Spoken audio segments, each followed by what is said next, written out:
kryesore të sigurisë evropiane. Çfarë rrezikon Kosova në rast se do të vazhdojmë me këtë mos konstituim dhe mos formim të institucioneve? Ndërsa tash pasojat e para janë edhe të mbrëmshme.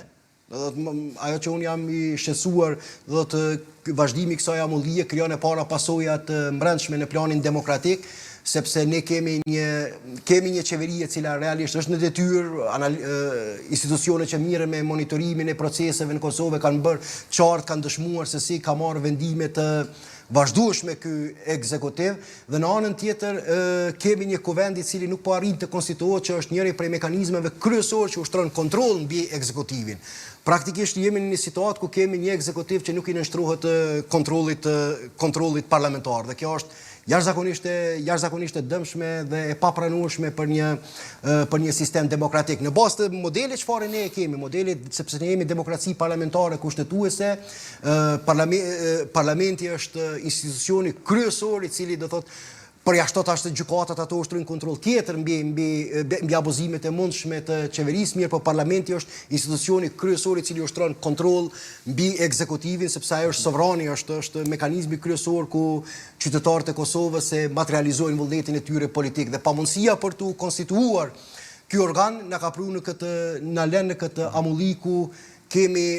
vullneti i qytetarëve të Kosovës nuk po arrin të materializohet në të njëjtën kohë një trup tjetër i pushtetit po operon jashtë kontrollit parlamentar. Dhe tash për implikime tjera rajonale e politike, mos flasim veç dje pat edhe mediumi, besoj e keni lexuar mediumi i njohur, agjencia Reuters shkruante se Kosova rrezikon, njëri prej vendeve më të varfra në Evropë rrezikon që t'i humb fondet e Bashkimit Evropian për sa i përket planit për rritjen ekonomike të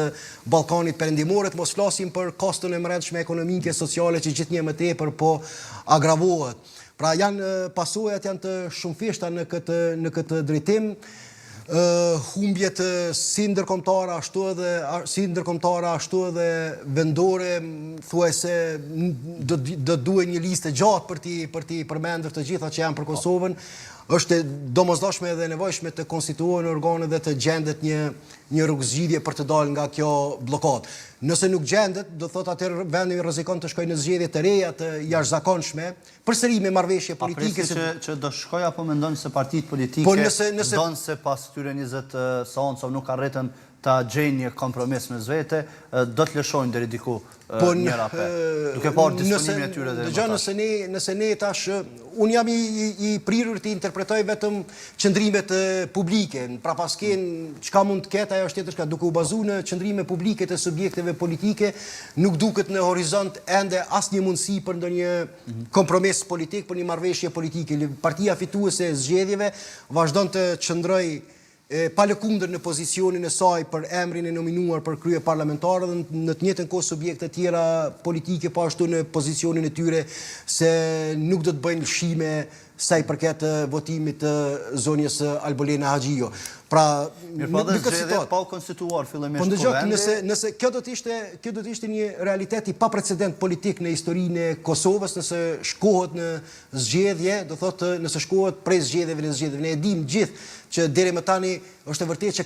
thuajse post qeverisë e cila e përfundoi mandatin, thuajse asnjë qeveri nuk e kishte përfunduar mandatin e plot 4 vjeçar, do gjitha qeveritë prej shpalljes së pavarësisë, herë njëra më shumë, herë njëra më pak,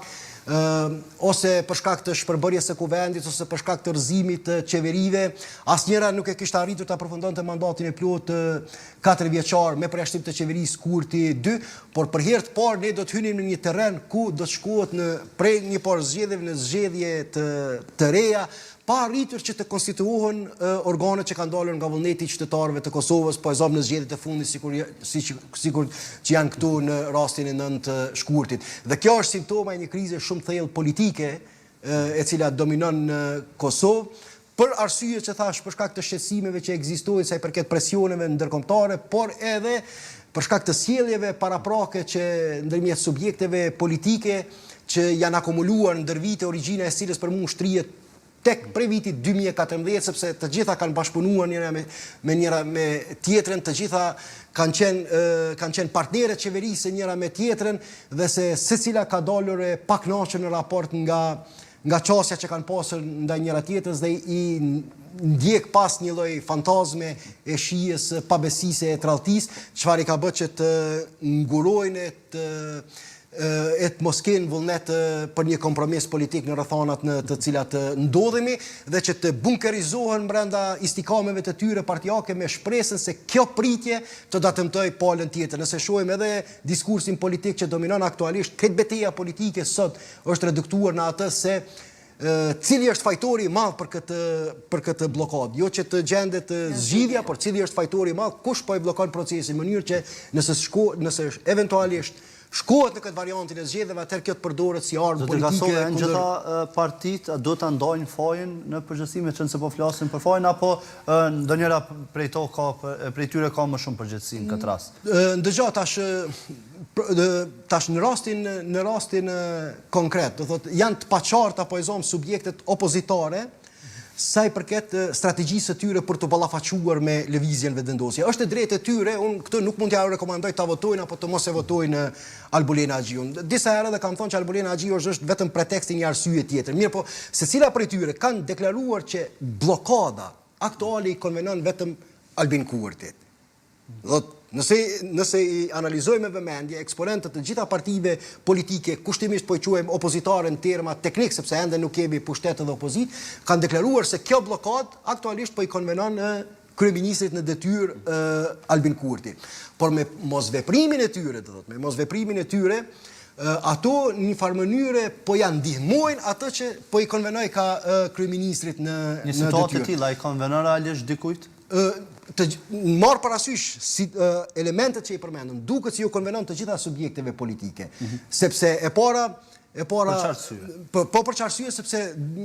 konstituimi i organeve ka mbetur tek kuvendi dhe nuk po kalohet në rrjedhjen e afateve kushtetuese për formimin e qeverisë së Kosovës. Dhe Albulena Agjiu, edhe sikur krye parlamentare, nuk do të kishte një pengesë shumë e madhe juridike dhe procedurale, edhe nëse subjekte tjera politike kushtimisht opozitare do të dëshironin ta formonin një ekzekutiv duke lënë në opozitë lëvizjen vetëvendosje. Ne kemi pasur rastin edhe të raporteve të Vjosa Osmani si krye parlamentare me Abdullah Hotin. Marrëdhëniet kanë qenë teje të armiqësore, por ajo s'ka mundur ta pengojë proceduralisht punën e ekzekutivit të Abdullah Hotit. Rënja e saj ka ndodhur për arsye tjera kushtetuese që ne të gjithë i dimë. Pra është edhe mungesa e vullnetit edhe këtyre subjekteve tjera për arsye që ato nuk po i bëjnë të ditura, nuk po janë të sinqerta me opinionin, pse s'kan vullnet për ta formuar një ekzekutiv duke lënë lëvizjen vetëvendosje në opozit, që i ka bërë të jenë komode me këtë situatë dhe të kalohet vetëm në atë se kush është fajtori i madh për këtë